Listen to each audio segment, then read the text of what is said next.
وادی زیتوا، وہاں جا کے رک گئے. کہا اللہ کے نبی صلی اللہ علیہ وسلم مکہ داخل ہونے سے پہلے یہاں رک گئے تھے، آپ نے یہاں رات گزاری تھی، میں رات گزاروں گا. اللہ کے نبی نے صبح کی نماز یہاں پڑھی تھی، میں صبح کی نماز یہاں پڑھوں گا. اللہ کے نبی نے یہاں غسل فرمایا تھا، غسل فرما کر تازہ دم ہو کر مکہ المکرمہ میں داخل ہوئے. میں غسل کروں گا، غسل کر کے اللہ کے پیغمبر اسی میں بس نہیں، یہ چڑھائی والے راستے سے آپ بیت اللہ میں داخل ہوتے تھے، میں اسی سائڈ کو گھوم کر اسی طرف سے جو صفا مروہ کے درمیان کی سائڈ پڑتی ہے کہ اللہ کے پیغمبر جب بیت اللہ میں آئے تو اس طرف سے داخل ہوئے تھے. لوگوں میں اسی طرف سے داخل ہونا چاہتا ہوں. جب حج یا طواف کر کے فارغ ہوتے فرماتے اللہ کے پیغمبر نصف علاقے سائڈ سفلی یعنی پشت علاقے کی طرف سے نکلے تھے، میں اسی طرف سے نکلوں. اعوذ باللہ من الشیطان الرجیم. ومن يشاقق الرسول من بعد ما تبين له الهدى ويتبع غير سبيل المؤمنين نوله ما تولى ونصله جهنم وساءت مصيرا.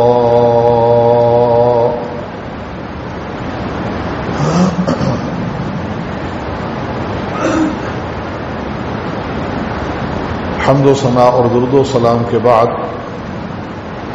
قرآن مجید فرقان حمید کی ایک آیت کریمہ آپ کے سامنے پڑھی ہے. اللہ تعالیٰ ارشاد فرما رہے ہیں کہ جس شخص نے بھی اپنا راستہ رسول اللہ کے راستے سے جدا کیا وَيَتَّبِعْ غَيْرَ سَبِيلِ الْمُؤْمِنِينَ، اور سبیل المؤمنین ایمان والوں کے راستے کو چھوڑ کر کوئی اور راستہ اختیار کیا تو نولہ ما تولی، ہم اسے سپرد کر دیتے ہیں اسی چیز کے جس کی طرف انہوں نے خود رخ پھیرا ہے. وَنُصْلِهِ جَهَنَّمَ، اور پھر اسے ہم جہنم کے سپرد کر دیں گے جو کہ بہت ہی برا ٹھکانہ ہے.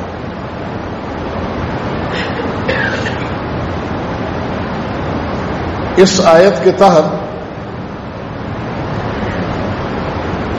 آج کے خطبے میں ہم نے صرف ایک نقطے کو سمجھنا ہے کہ اللہ تعالی نے سبیل المؤمنین کو اتنا پسند فرمایا ہے، اہل ایمان کے راستے کو، کہ اس سے ہٹ جانے والے کے لیے دو ٹوک اور واضح الفاظ میں اللہ تعالی نے جہنم کی وعید سنا دی. تو یہ المؤمنین ہیں کون اور وجہ کیا ہے؟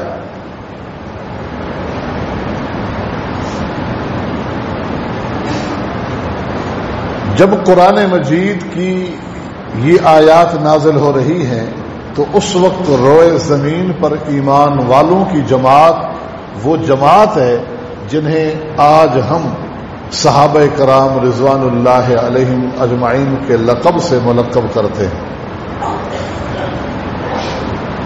جو اس امت کی سب سے بہترین جماعت ہے وہی المؤمنین کی جماعت تھی، مؤمنین کی جماعت.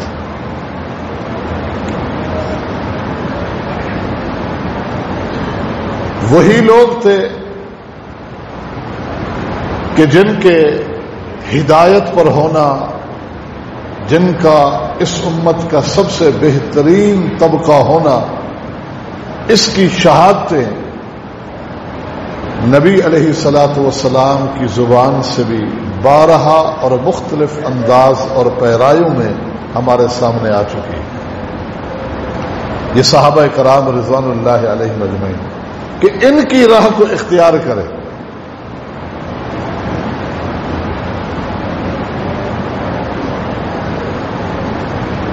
انہوں نے نبی علیہ الصلاۃ والسلام سے محبت کی، عقیدت کا رشتہ انہوں نے بھی قائم کیا اللہ کے نبی کے ساتھ.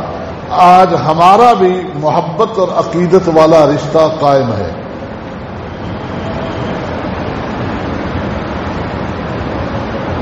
انہوں نے اس محبت اور عقیدت میں کیا کیا کہ جس کی وجہ سے وہ اس مقام اور مرتبے پہ فائز ہو جاتے ہیں کہ نہ صرف انہیں مغفرت، رضوان اور جنت کی بشارتیں سنائی جاتی ہیں، بلکہ جو ان کی راہ اختیار کرے انہیں بھی کائنات کا کامیاب ترین انسان قرار دیا جاتا ہے. جو ان کی راہ کو اختیار کرے، ان کے انداز محبت کو اختیار کرے.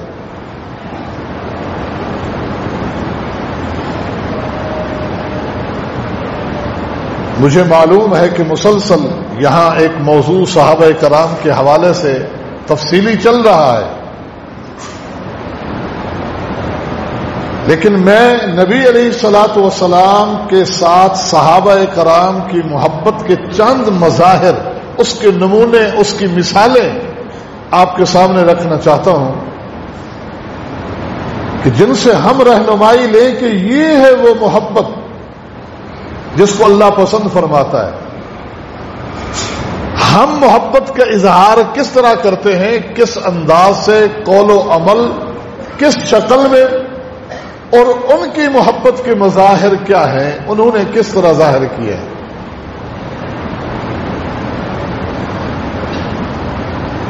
وہ بے شمار واقعات کتب احادیث میں ہیں جو صحابہ کرام کے اس زندگی اور سیرت کے پہلو کو نمایاں کرتے ہیں. کبھی نبی کے ساتھ سفر میں، کبھی حضر میں، میدان جہاد میں آپ کے ساتھ محبتوں کے اظہار فرما رہے ہو، آپ پر کس طرح جانیں نچھاور کر رہے ہیں، مال نچھاور کر رہے ہیں. یہ بھی سارے اس بات کے پہلو ہیں، دلیلیں ہیں کہ وہ محبت میں سچے اور کھرے تھے، اور انہوں نے ہر حال میں، ہر جگہ، ہر موڑ پر جس طرح محبت کے سچے ہونے کا ثبوت پیش کرنا ہوتا ہے وہاں کیا. ایک شکل یہ ہے کہ دیکھیں وہ چیزیں جو شریعت نے لازم نہیں کی، انہوں نے نبی علیہ الصلوۃ والسلام کے اندر دیکھ کر ان چیزوں کو بھی اپنے اوپر لازم کیا ہو. گو فرض کا درجہ نہیں ہے. سیدنا جابر رضی اللہ تعالی عنہ فرماتے ہیں، صحیح مسلم میں حدیث ہے کہ رسول اکرم صلی اللہ علیہ وسلم ایک دن ہمارے گھر کے سامنے سے گزرے.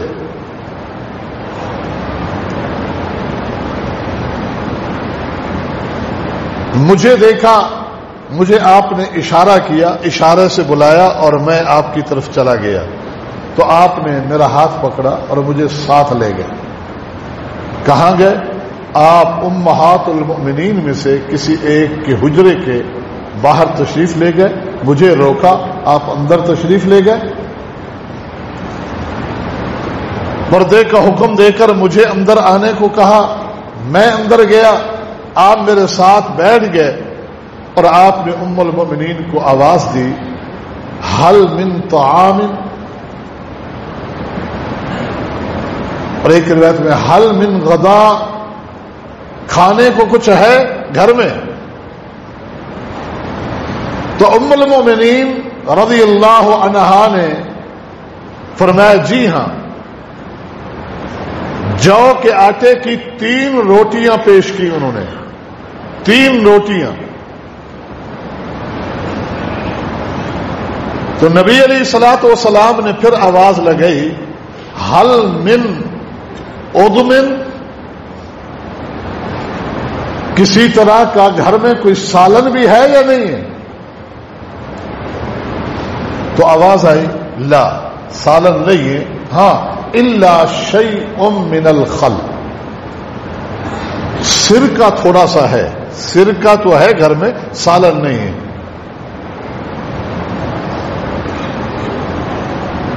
نبی علیہ الصلوۃ والسلام نے فرمایا نعم الادم الخل، نعم الادم الخل، سرکہ تو بہترین سالن ہے، سرکہ تو بہترین سالن ہے۔ پھر آپ علیہ السلام نے ایک روٹی اٹھائی میرے سامنے رکھی، ایک اپنے سامنے رکھی، اور تیسری اٹھا کے اس کے 2 ٹکڑے کیے، ایک میرے سامنے ایک اپنے سامنے، اور آپ علیہ السلام کو سرکہ پیش کیا گیا تو آپ سرکے سے بڑی محبت کے ساتھ، بڑے شوق اور ذوق کے ساتھ کھانا تناول فرما رہے اور فرما رہے نعم الادم الخل، سرکہ تو بہترین سالن ہے۔ سیدنا جابر رضی اللہ تعالی عنہ فرماتے ہیں ما زلت احب خلا منذ سمعت رسول اللہ صلی اللہ علیہ وسلم، لوگوں جب میں نے نبی علیہ السلام سے سنا کہ سرکہ تو بہترین سالن ہے اور آپ کو بڑے شوق سے سرکے کے ساتھ روٹی کھاتے ہوئے دیکھا، نبی کی اس محبت اور ادا کو دیکھ کر اسی دن سے مجھے بھی سرکے سے محبت ہو گئی، نبی کی محبت کو دیکھ کر۔ حدیث کے راوی ہے طلحہ بن نافع جو سیدنا جابر سے یہ واقعہ نقل کرتے، وہ فرماتے تھے ما زلت احبہ منذ سمعت من جابر، میں نے جب سے جابر سے یہ حدیث سنی تو اس وقت سے سرکے سے مجھے بھی محبت ہو گئی کہ میرے نبی صلی اللہ علیہ وسلم کو اس سے محبت تھی۔ یہ صحابہ کرام کی محبت کے انداز ہے۔ اسی صحیح مسلم میں دیگر کتب احادیث میں بھی ہے، سیدنا ابو ایوب انصاری رضی اللہ تعالی عنہ کا واقعہ بڑا معروف ہے کہ آپ جب مدینہ منورہ تشریف لے گئے ہجرت فرما کر، تو ہر شخص کی چاہت تھی اور کیوں نہ ہوتی کہ اللہ کے پیغمبر یہ سعادت مجھے بخشیں کہ ضیافت کا حق مجھے دے، موقع مجھے دے، ہر شخص کی چاہت تھی۔ لیکن نبی علیہ الصلوۃ والسلام کسی ایک گھر کا انتخاب کر کے دوسروں کی دل آزاری نہیں چاہتے تھے۔ آپ نے فرمایا دعوها فإنها مأمورہ، میری اونٹنی کو چھوڑ ہی دو، اس کی لگام کو، اللہ کی طرف سے اسے حکم ہو گیا ہے، لہذا جہاں یہ خود جا کے بیٹھے گی میری رہائش وہاں ہوگی۔ تو نبی علیہ السلام کی اونٹنی سیدنا ابو ایوب انصاری کے گھر کے سامنے جا کے بیٹھی، تو سب سے پہلے اس مہمان نوازی اور ضیافت کا جو شرف اور سعادت حاصل ہوئی مدینہ طیبہ میں رسول اللہ صلی اللہ علیہ وسلم کی، وہ سیدنا ابو ایوب انصاری رضی اللہ تعالی عنہ۔ گھر اوپر نیچے بنا ہوا تھا، نبی علیہ الصلوۃ والسلام نے نیچے رہنا پسند فرمایا، ابو ایوب اور ان کی بیوی اوپر والے کمرے میں چلے گئے۔ حدیث کے الفاظ ہیں فانتبہ ابو ایوب لیلتن، اچانک ابو ایوب انصاری رات کو گھبرا کر اٹھ بیٹھے، بیوی کو اٹھایا، کہا اللہ کے پیغمبر نیچے نمشی علی فوق رأس رسول اللہ صلی اللہ علیہ وسلم، نمشی فوق رأس رسول اللہ صلی اللہ علیہ وسلم، ہم نبی علیہ السلام کے سر مبارک کے اوپر چل رہے، آپ نیچے اور ہم اوپر۔ فتنحوا فباتوا فی ناحیۃ، اس کمرے کے ایک کونے میں بیٹھ گئے اور دونوں میاں بیوی نے ساری رات اس کمرے کے اس کونے میں بیٹھ کر رات بسر کی کہ کہیں ہمارے قدم ہمارے پاؤں رسول اللہ صلی اللہ علیہ وسلم کے سر مبارک کے اوپر سے نہ گزر گئے. ساری رات بیٹھے. یہ ہے محبت ان کو اللہ کے پیغمبر کے ساتھ. صبح ہوتے ہی درخواست گزار ہوتے ہیں اللہ کے نبی صلی اللہ علیہ وسلم. معاملہ یہ ہوا رات. آپ نے فرمایا السفل ارفق. دیکھو نیچے رہنا میں نے خود پسند کیا ہے کہ میرے لیے یہ آسان ہے, آمد و رفت لوگوں کی رہے گی تو آپ لوگوں کو پریشانی نہیں ہوگی. کیا عرض کرتے ٹھیک ہے اللہ کے نبی آپ رہیں, لیکن واللہ لا اسعد فی سقیفۃ فوق رسول اللہ صلی اللہ علیہ وسلم. اللہ کی قسم میں بھی اس چھت پر نہیں رہ سکتا جس چھت کے نیچے محمد رسول اللہ.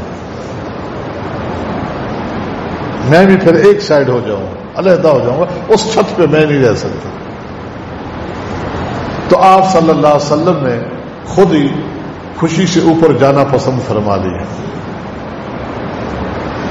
اسی ہی حدیث کے اندر اگلا ٹکڑا ہے یوں کہ سیدنا ابو ایوب انصاری فرماتے ہیں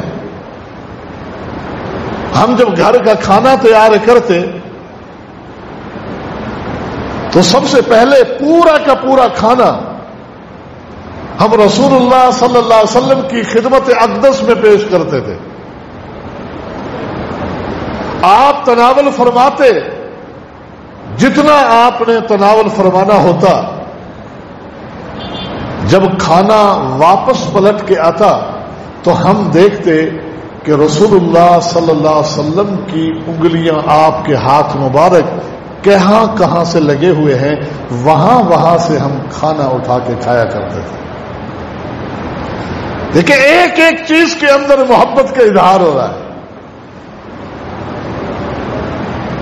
ایک دن کھانا تیار ہوا, ہم نے کھانا بھیجا, واپس پورا کا پورا کھانا پلٹ کے واپس آ گیا. میں انتہائی گھبراہ ہو گیا, پریشانی کے عالم میں کہ نبی علیہ السلام کے مزاج اور طبیعت کے مطابق آج کھانا ہمارا نہیں پکا. میں فوراً دوڑ کر گیا اللہ کے نبی کی خدمت میں کہ اللہ کے پیغمبر کھانا آپ نے تناول نہیں فرمایا. فرمایا جی ہاں اس میں لہسن ہے اور میں اسے پسند نہیں کرتا کیونکہ اس کی بو آتی ہے کھانے سے, کچے لہسن وغیرہ کا استعمال, اور میرے پاس جبریل امین آتے ہیں, لہذا انی اکرہ, مجھے یہ سبزی یہ چیز پسند نہیں ہے.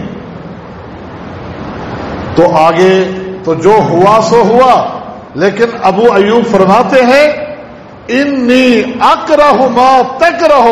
نبی علیہ السلام کی زبان مبارک سے یہ جملہ سنا کہ مجھے لہسن سے محبت نہیں ہے, میں اس کو پسند نہیں کرتا. ابو ایوب فرماتے ہیں مجھے بھی اسی دن سے اس سے نفرت ہو گئی کہ نبی علیہ الصلوۃ والسلام جس چیز کو پسند نہیں کرتے وہ ان کی ناپسند ہے, جس چیز کو اللہ کے پیغمبر پسند فرماتے ہیں وہی ان کی پسند ہے.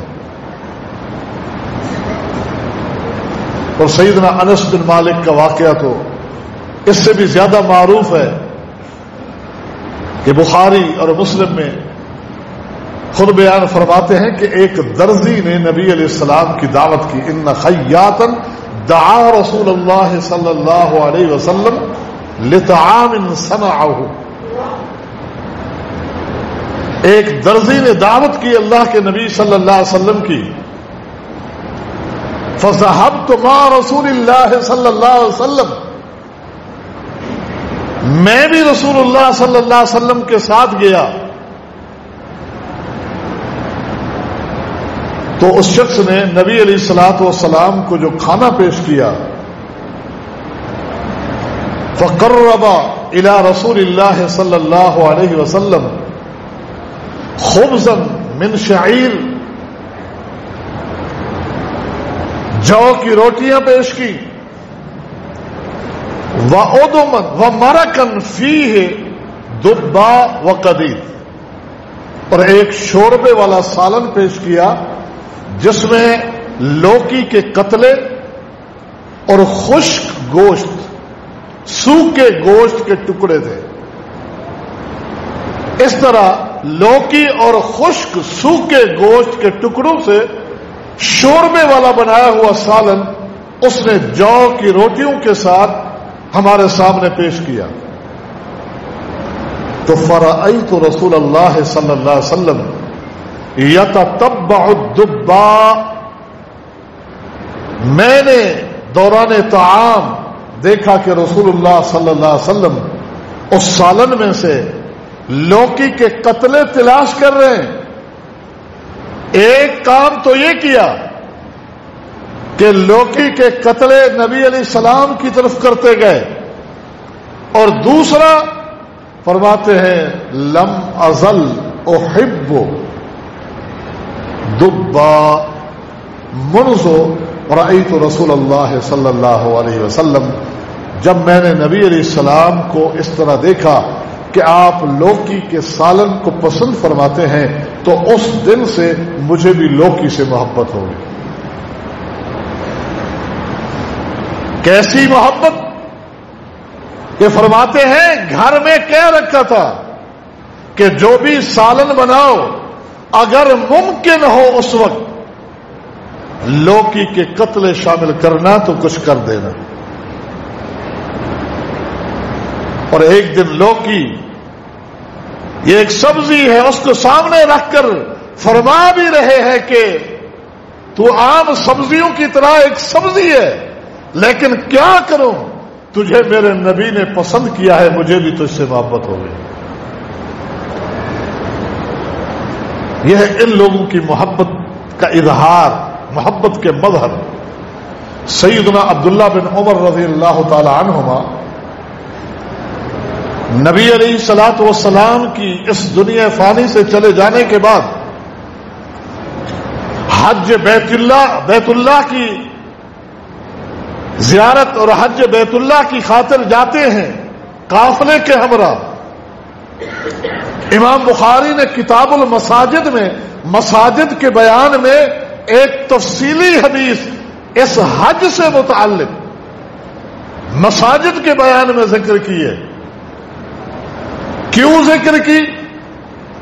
کہ عبداللہ بن عمر رضی اللہ عنہما جب قافلے کو مدینہ سے لے کر نکلے، مکہ تک صحابہ کو نہ صرف بتاتے گئے بلکہ وہاں جا کے روکتے کہ اللہ کے پیغمبر کے ساتھ جب حج کیا تو آپ یہاں رکے تھے، وہاں جا کے رات بسر کرتے کہ یہاں جب ہم نے نبی علیہ السلام کے ساتھ سفر کیا تھا تو اللہ کے پیغمبر نے یہاں رات بسر کی تھی۔ اسی پر بس نہیں، اس وقت کچھ ان جگہوں پر مساجد بھی بنی ہوئی تھی، تو ہر اس جگہ پر پہنچ کر دیکھتے کہ میرے نبی نے کہاں کھڑے ہو کے نماز پڑھی تھی۔ وہ حصہ مسجد کے باہر ہے تو وہاں آ کر کھڑے ہوتے کہ یہ ہے وہ جگہ جہاں رسول اللہ نے کھڑے ہو کے نماز پڑھی تھی۔ مسجد کے اندر ہے، پیمائش کر رہے ہوتے تھے کہ اس پہاڑی سے اتنا گز یا اتنا ہاتھ کی مسافت پر اللہ کے نبی کھڑے ہوئے تھے نماز کے لیے، تو وہ پیمائشیں کر کے اپنے ساتھیوں کو بتاتے تھے کہ یہ ہے وہ جگہ جہاں اللہ کے پیغمبر علیہ السلام نے کھڑے ہو کے نماز پڑھی، اور ان مساجد کا تعارف کراتے گئے کہ یہ مساجد تو اس وقت نہیں تھی، بعد میں جیسے آبادیاں بڑھتی چلی گئی مساجد بھی بنتی چلی گئی، بعض اسی جگہ پر، بعض اس سے ہٹ کر آگے پیچھے، حتیٰ کہ کسی پہاڑ سے گزرے اس پہاڑ کا تعارف کرایا اور کہا اس پہاڑ کے اس طرف اللہ کے نبی تھوڑی دیر کے لیے رکے تھے۔ پہاڑوں میں آنے والی وادیاں جہاں آپ نے قیام فرمایا، نماز پڑھی یا رات بسر کی، اس طرح بیان کرتے کرتے حتیٰ کہ مکۃ المکرمہ سے باہر ایک وادی ذی طویٰ میں پہنچتے، جو آج مکہ کی توسیع ہوتے ہوتے وہ ذی طویٰ کی بستی بھی اس علاقے میں آ چکی ہے۔ وہاں ایک بڑی مسجد بنی ہوئی ہے، مسجد طوئی کے نام سے اس کو یاد کرتے ہیں، وادی ذی طویٰ۔ وہاں جا کے رک گئے، کہا اللہ کے نبی صلی اللہ علیہ وسلم مکہ داخل ہونے سے پہلے یہاں رک گئے تھے، آپ نے یہاں رات گزاری تھی، میں رات گزاروں گا۔ اللہ کے نبی نے صبح کی نماز یہاں پڑھی تھی، میں صبح کی نماز یہاں پڑھوں گا۔ اللہ کے نبی نے یہاں غسل فرمایا تھا، غسل فرما کر تازہ دم ہو کر مکۃ المکرمہ میں داخل ہوئے، میں غسل کروں گا، غسل کر کے اللہ کے پیغمبر اسی میں بس نہیں، یہ چڑھائی والے راستے سے آپ بیت اللہ میں داخل ہوتے تھے، میں اسی سائڈ کو گھوم کر اسی طرف سے جو صفا مروہ کے درمیان کی سائڈ پڑتی ہے کہ اللہ کے پیغمبر جب بیت اللہ میں آئے تو اس طرف سے داخل ہوئے تھے، لوگوں میں اسی طرف سے داخل ہونا چاہتا ہوں۔ جب حج یا طواف کر کے فارغ ہوتے، فرماتے اللہ کے پیغمبر مسفلا کی سائڈ سفلی یعنی پشت علاقے کی طرف سے نکلے تھے، میں اسی طرف سے نکلوں۔ یہ ہے محبت، محبت کے مظاہر صحابہ کے یوں ہیں، یوں ہی اللہ نے ان کے ایمان کو معیار نہیں بنایا۔ پوچھنے والے نے پوچھا یا ابا عبد الرحمن، اے ابو عبد الرحمن، کنیت ہے عبداللہ بن عمر کی، میں آپ کو دیکھ رہا ہوں کہ 4 کام آپ ایسے کر رہے ہیں جو سب نہیں کرتے، آپ یہ 4 کام کیوں کر رہے ہیں؟ کہا اے ابن جریج بتاؤ ما ہننا، وہ کون سے کام ہیں؟ کہا میں نے دیکھا ہے کہ جب آپ طواف کرتے ہیں لم تمس من الارکان الا الیمانیین،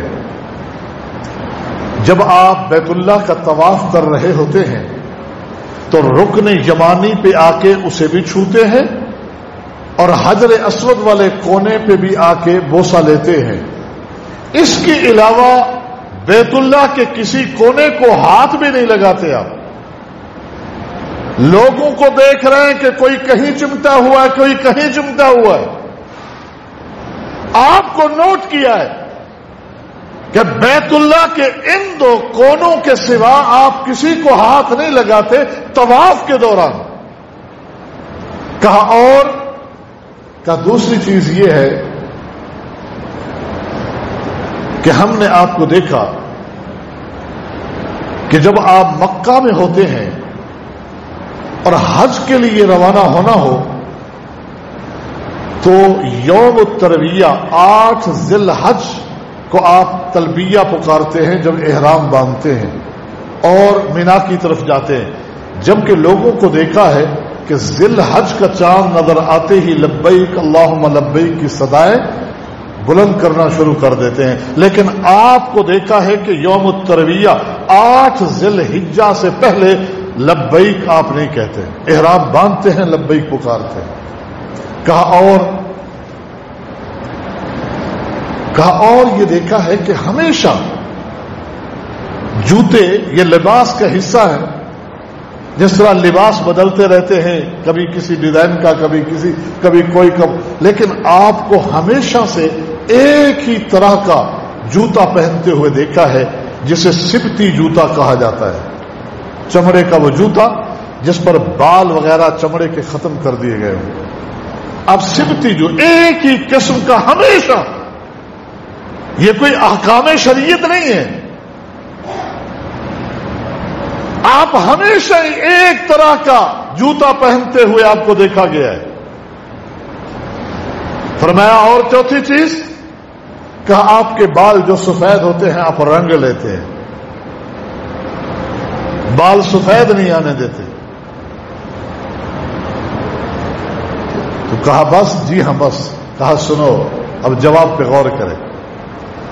کہا جہاں تک تو نے پوچھا ہے کہ میں بیت اللہ کے صرف 2 کونوں کو چھوتا ہوں بقیہ کو نہیں، تو وہ اس لیے کہ میں نے نبی علیہ السلام کو ان 2 کونوں کو چھوتے ہوئے دیکھا، کسی اور کو نہیں، تو اس لیے میں نہیں کو چھوتا۔ آپ نے پوچھا کہ آپ جب لبیک اس وقت پکارتے ہیں جب حج کا احرام باندھتے ہیں 8 کو، چاند نظر آنے کے ساتھ اب تلبیہ کیوں نہیں کہتے؟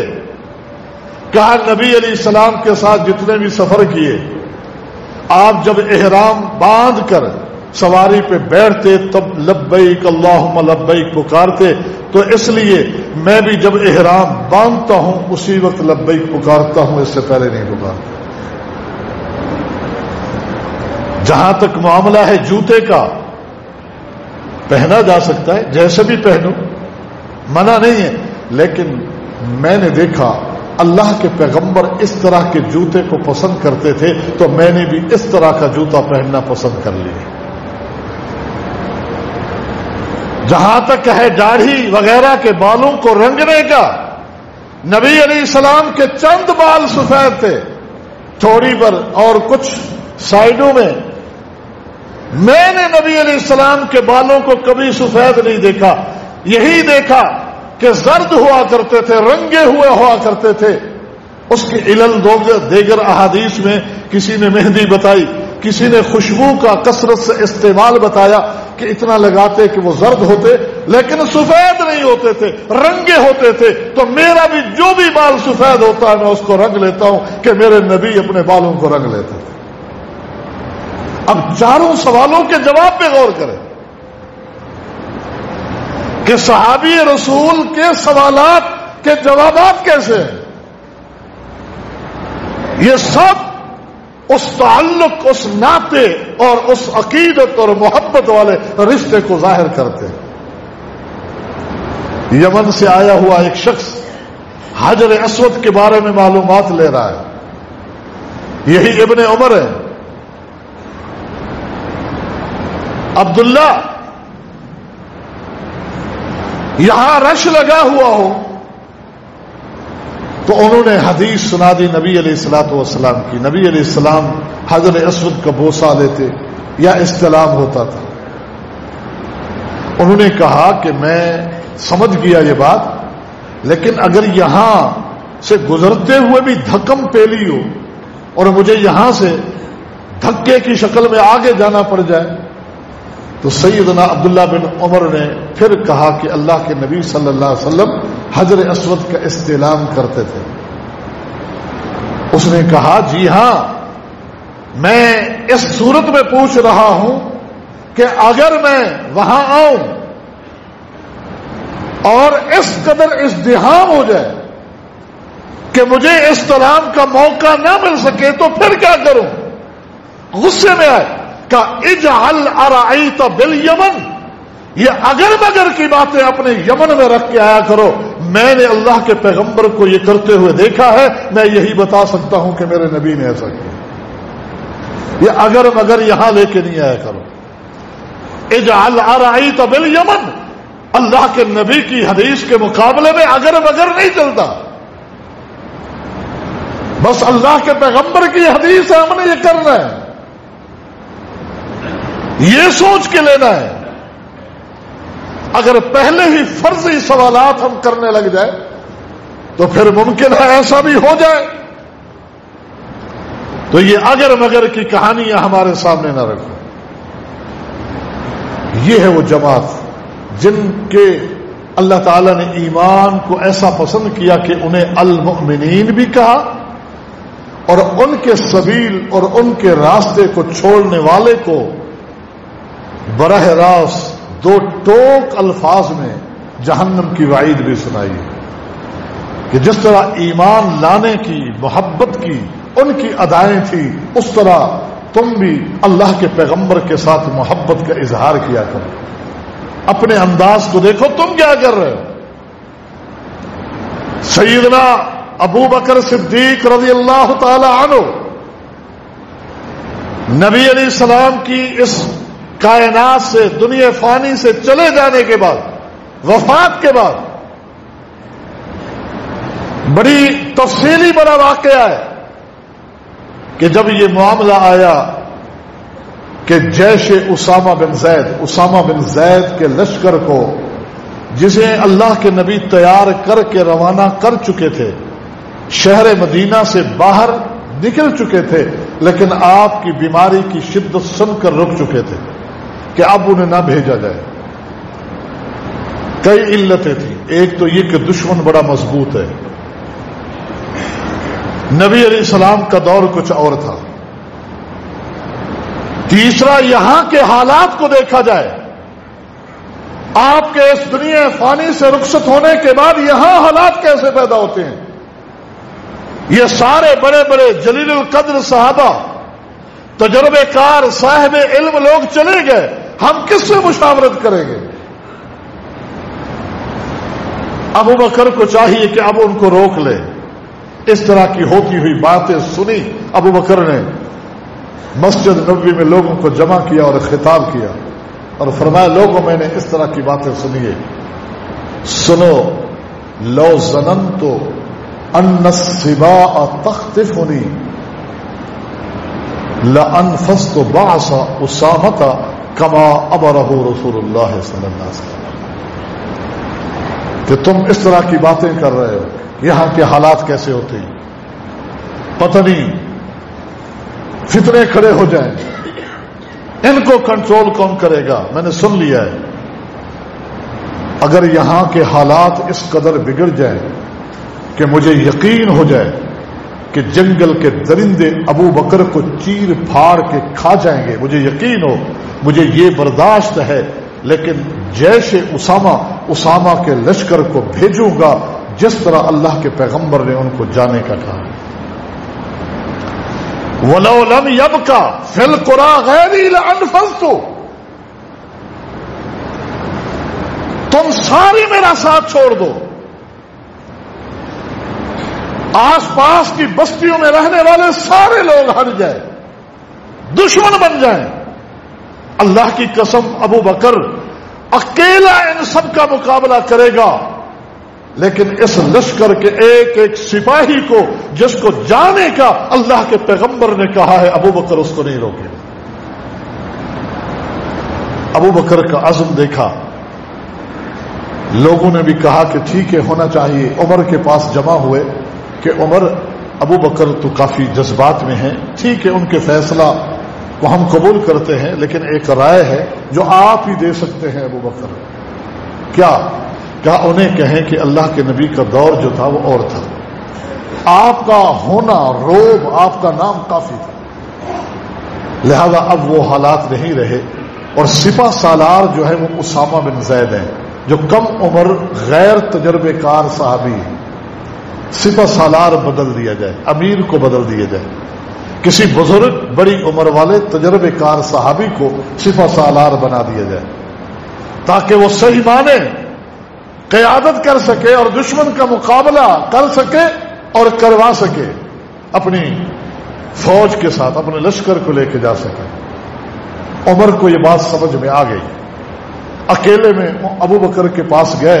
ابو بکر ٹیک لگائے بیٹھے تھے، سلام کیا، سامنے بیٹھ گئے اور یہ رائے لوگوں کی رکھی اپنی تائید کے ساتھ کہ ٹھیک ہے، سب اس بات پہ متفق ہے،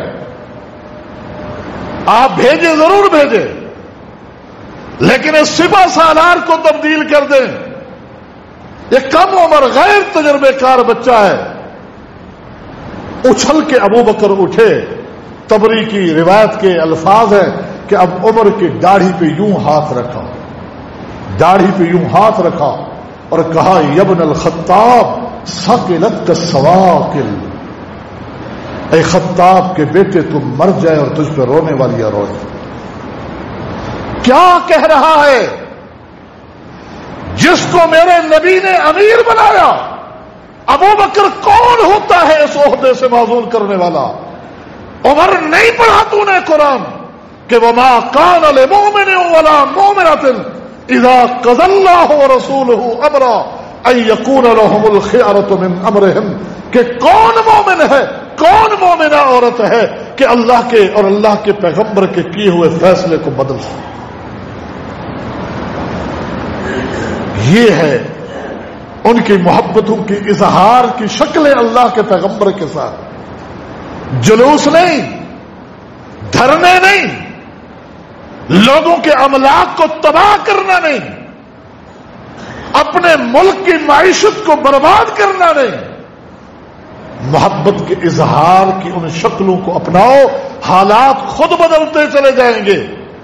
ہم اپنے قبلے کا تعین کریں اور اپنے رخ کو درست کر لیں، اللہ کی قسم سارے معاملات ٹھیک ہو جائیں گے.